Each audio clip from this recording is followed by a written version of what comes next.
Hola, mi nombre es Pamela Naja. ¿Qué tal? Yo soy Valeria Arellano. Y yo soy Joaquín Gómez. Y bueno, el día de hoy vamos a realizar otro podcast sobre la película Contagio, solo que esta vez vamos a enfocarnos en aspectos como la composición, el color y la iluminación. Bueno, es importante mencionar que a lo largo de toda la película se ven colores fríos, más que todo porque la estación que predomina es el invierno. Y esto nos ayuda a tener una especie de función climática atmosférica porque nos permite ubicar en el espacio, en el tiempo, y los colores fríos no solo sirven para poder reflejar esta atmósfera, sino también para reflejar como sentimiento de tristeza y pena, ya que hay muchas escenas en las que la gente fallece o sufre por la enfermedad, ¿no? Como por ejemplo, cuando Clark, que es el hijastro de Mitch, fallece, tú puedes ver una especie de como tonos azulados y tristes, y eso da la sensación pues de pérdida, ¿no? Sí, Pamela, coincido contigo. La verdad es que el hecho de jugar con estos colores bastante fríos, jugando con la estación del invierno, realmente te da una atmósfera súper deprimente, triste. Y hay una escena que me llamó mucho la atención a mí personalmente, que es la escena en la que el personaje de la doctora Mears se da cuenta que está infectada con el virus y se encuentra en la habitación de su hotel y mientras mira por la ventana llama al doctor y le cuenta lo que está pasando. En esta escena, mientras la doctora mira la ventana, se ve como hay una mayor presencia de sombras. En este caso, estos colores tan fríos de el celeste, el blanco, así, te hace sentir, tiene una connotación frecuente de tristeza, de depresión, por el hecho de nosotros estar tristes y sentirnos empáticos por la doctora que en ese momento ya está mal, pues está muy enferma, ¿no? Y nos permite empatizar con ella y sentir lo que la película quiere transmitir en base a los colores y al juego de las sombras. Sí, exacto. Y justamente también al inicio de la película, una de las personas a las que Beth, el personaje que fue el paciente cero, contagia, eh, eh, es un hombre, ¿no? Que también la doctora Mears le llama, ¿no? Y se preocupa por él porque puede ser que se haya infectado, ¿no? Entonces cuando se le enfoca su rostro, también podemos ver la presencia bastante de azules, incluso un celeste muy saturado, ¿no? Le da mucho más énfasis a su rostro que se ve muy pálido. Entonces, como que reafirma también, ¿no? Esa sensación de sentirse muy mal físicamente y tal vez que probablemente no vaya a sobrevivir de esto, ¿no? Entonces es muy interesante cómo es que utilizan estos colores para causar también esa sensación, ¿no? En el público, en los que vemos la película. Pero también, a su vez, ¿no?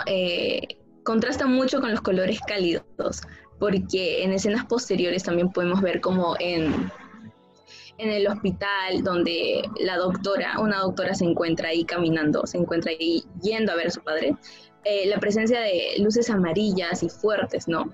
Entonces es muy curioso también ese juego, ese contraste entre los colores que dan diferentes sensaciones, ¿no? Para complementar un poco lo que dijiste, o sea, una escena que me llamó mucho la atención fue cuando se muestra a la paciente cero, si no me equivoco se llamaba Beth, y cómo se le muestra a ella en la fiesta en la que estaba, rodeado de gente. Y en este caso, estas escenas de la fiesta, de la reunión, están súper fortalecidas por la saturación del amarillo. Es como que el fortalecimiento del tono cromático del amarillo se satura casi al máximo por las luces y todo eso.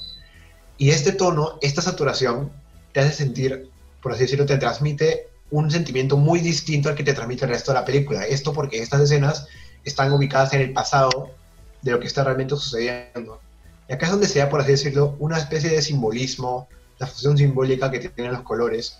Pues en esta escena en la que se le muestra, como dije, a la chica en el bar, en el casino, donde se lleva a cabo la fiesta, luego se traslada al punto de vista de los científicos viendo las grabaciones de esa misma fiesta.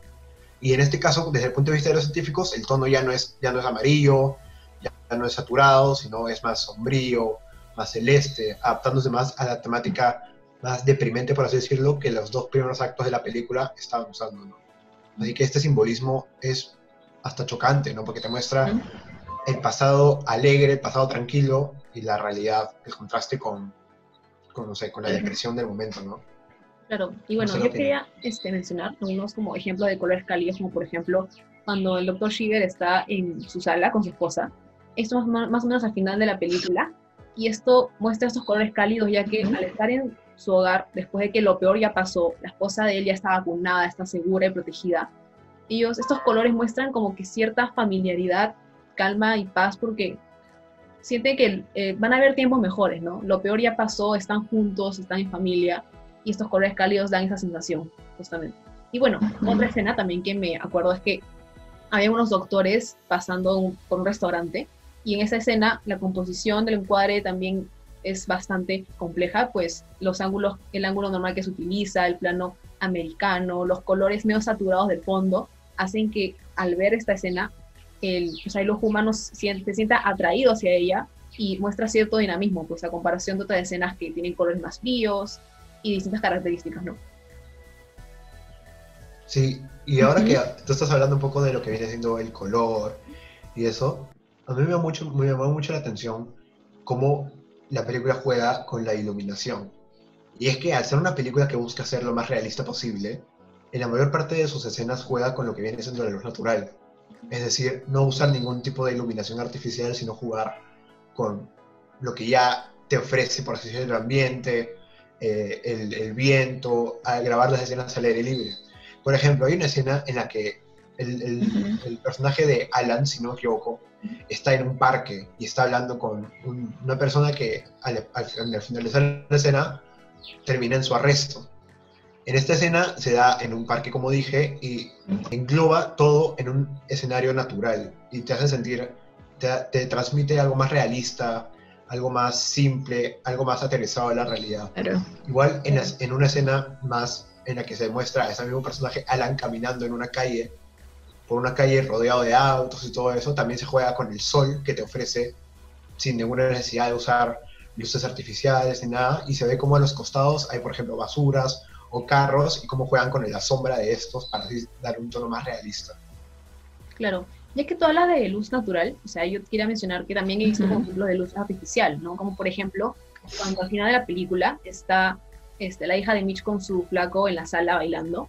Esa escena en particular, si te das cuenta, tiene como puntos de luz que han sido colocados por el papá de ella en la sala para poder representar como cuánto la quiere. O sea, esto tiene un efecto emocional y brinda como la atmósfera de tranquilidad y paz, porque la hija ya está vacunada, el flaco también está vacunado y pues el papá es inmune. Entonces, frente a la situación traumática que han pasado los dos, ella puede tener un poco de felicidad para que su adolescencia continúe, ¿no? Y esta pues pandemia no le afecte. Entonces, esto da la sensación como de ternura, de amor, y como pese a las peores circunstancias, también por las luces que han usado, siempre hay como esperanza. Y eso me pareció pues bastante bonito. La verdad que sí.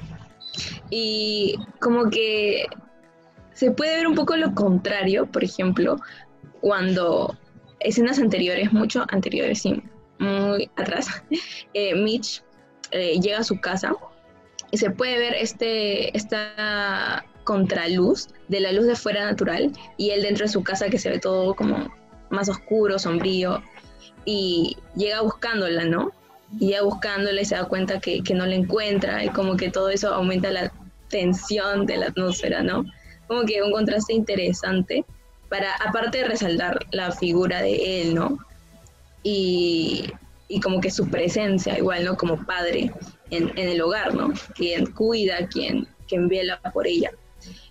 Bueno, también podemos ver esto al principio de la película, cuando se ve al doctor Shiver pasando por el estacionamiento, yendo a su trabajo. También nos permite como que este contraluz, como que presenciar mejor los objetos, los autos y a él mismo, ¿no? Como que ese juego es muy, muy interesante al dar ese aspecto más oscuro, pero de cotidianidad del día a día, que llega a su trabajo, ¿no? Y hace algo normal. Bueno, también que, o sea, ahora que tú mencionas el contraluz, me acabo de acordar que también vi como distintos tipos de luz a lo largo de la película, como por ejemplo la alta luminosidad, particularmente en la escena donde hay un hombre agarrando unas fotos, y en esa escena tú vas a ver claramente la nitidez de las fotos, como el centro visual del espectador se enfoca en las fotos, pero no tanto en el resto del cuerpo del hombre o del escritorio en el que está sentado. pues a eso también se ve fuera de campo, pues lo importante de esa escena es ver las fotos, que se ven nítidas, que se ven claras y con mucha luz. No te enfocas en los aspectos que no se ven, aunque continúen, porque no son necesarios. Entonces, justamente me parecía importante mencionar ese aspecto. Ajá, claro, y como tú dices, ¿no? Hay bastante luz, o sea, realmente quiere que el público, ¿no?, pueda ver las fotos, y justamente que son de los científicos que están realizando pruebas, cosas muy importantes. Y también esto puede cambiarse, ¿no? Por ejemplo, en una escena donde la doctora Mears ya está prácticamente moribunda, está acostada ya en una como una camilla, pero como que improvisada, porque ya no había abastecimiento para las personas. Se puede ver que la luz también se refleja, pero no mucha. Es más como el predominio de sombras en su rostro, y se puede ver una expresión como que ya es el fin, ya no hay esperanza, ¿no? Y eso también causa como una sensación de tristeza, ¿no? De impotencia, ¿no? Ya no hay forma de que se pueda salvar, tal vez. Claro, no hay nada que hacer. Como que da esa sensación. Ajá. Sí, esta baja luminosidad está bien presente en la mayoría de partes de la película.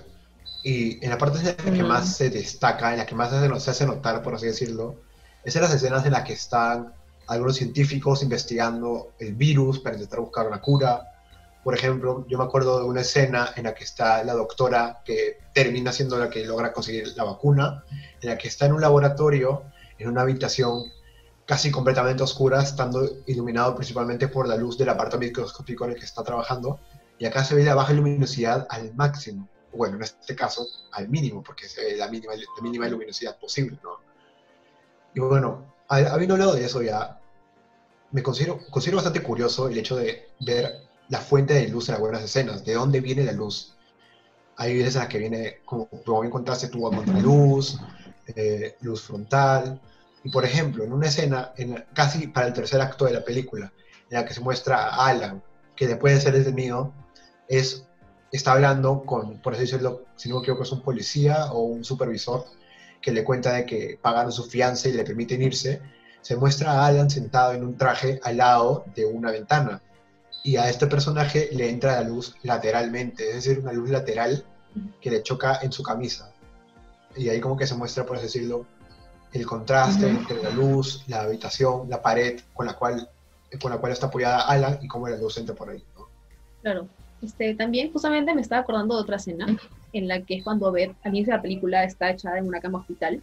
En esa escena en particular, por ejemplo, la luz que recibe ella es frontal, porque es directamente a su rostro, y la luz hospital, como sabemos, es potente, muy blanca y fuerte. Entonces esto hace que, o sea, su palidez, sus gestos, y que su condición de moribunda se resalte bastante, ¿no? Y pues esto puede dar la impresión, le hace ver aún más débil de lo que ya está, de que está como en sus últimas antes de fallecer.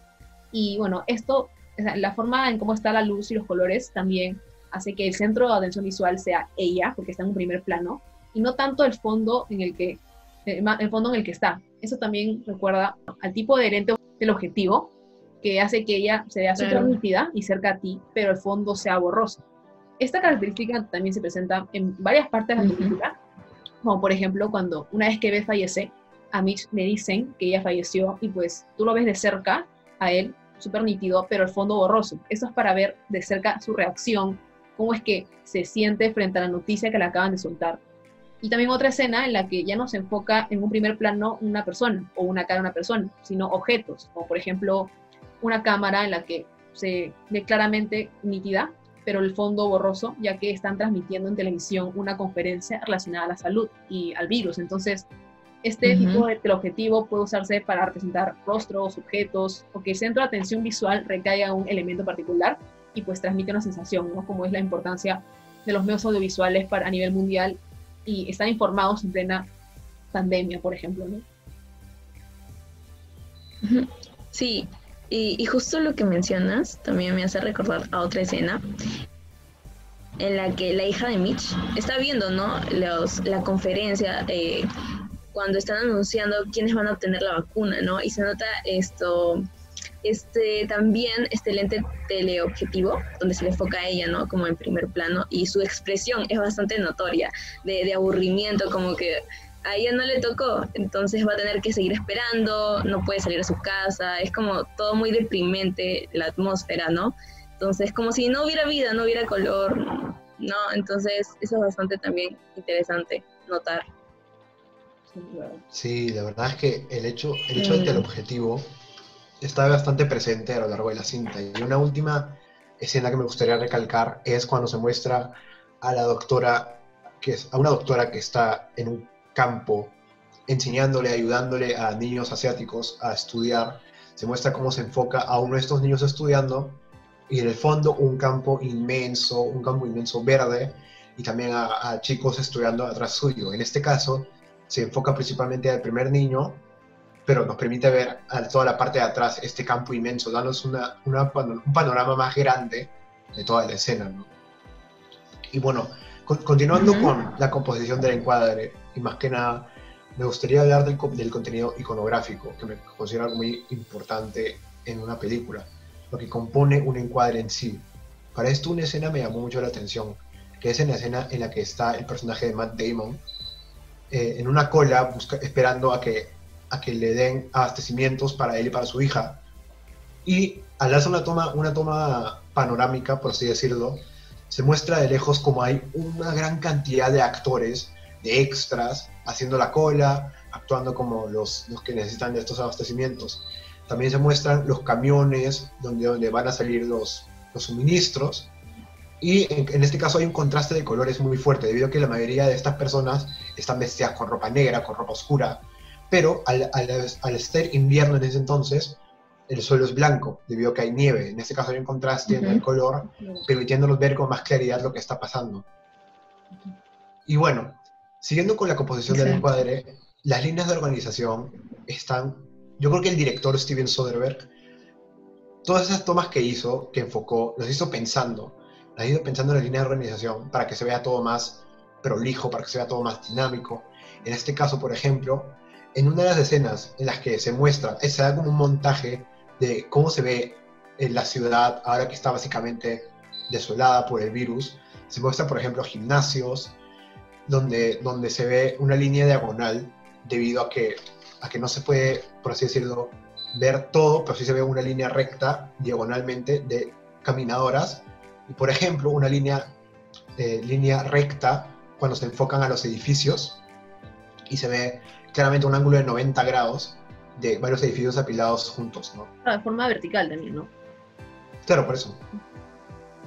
Y también, por ejemplo, una línea vertical puede ser en la escena en la que se muestra a Mitch en un carro con su hija y se enfoca al puente por el que están pasando.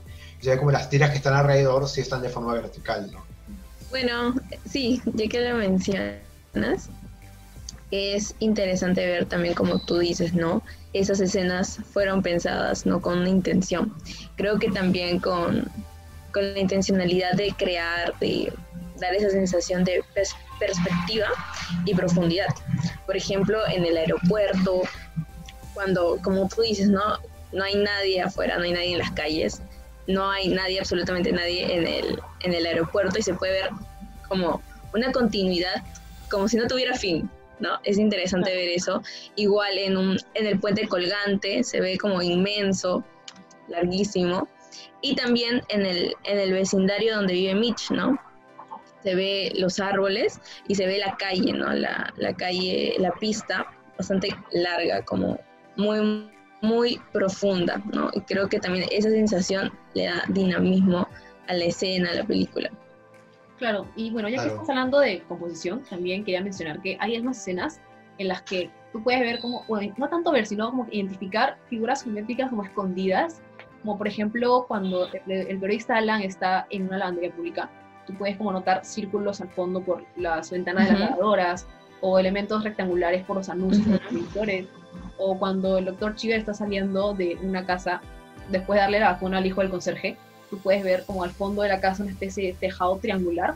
Entonces, nada, estas como figuras geométricas están escondidas, pero están bastante presentes en la película, y creo que esto es bastante acertado, ya que el espectador se siente identificado con ellas, forma parte de su vida cotidiana, y ayuda a que los personajes se relacionen con el entorno en el que están, los objetos que los rodean, cómo se desenvuelven, y pues representa fielmente la realidad. Y bueno, chicos, se nos ha acabado el tiempo, así que si alguien gustaría decir una última idea o en general, ¿qué opinan de estos elementos respecto a la película antes de cerrar? La verdad es que se muestra cómo tanto el director Steven Soderbergh como el director de fotografía, cada toma le hicieron considerando todo lo que compone el encuadre, ¿no? Y en sí me parece algo bastante acertado cómo juegan con el juego, cómo juegan con los colores para transmitir a la audiencia lo que debemos de sentir, no solo con la actuación de los personajes o con el guión, ¿no? Sino también con lo que nosotros vemos, con lo que percibimos visualmente. Creo que tienen mucha razón. Creo que es importante que también nosotros como público nos sintamos identificados con las emociones, con el entorno, con algo que nos puede suceder y que justamente ahora en este tiempo nos está sucediendo. Y creo que ha sido muy preciso elegir y poder hablar de esta película también, ¿no?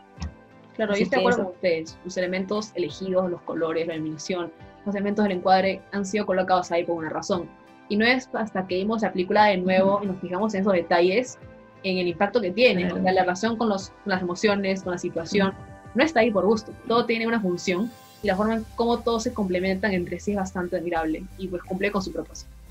Bueno, chicos, se nos ha acabado el tiempo, así que así nos despedimos. Gracias, hasta la próxima.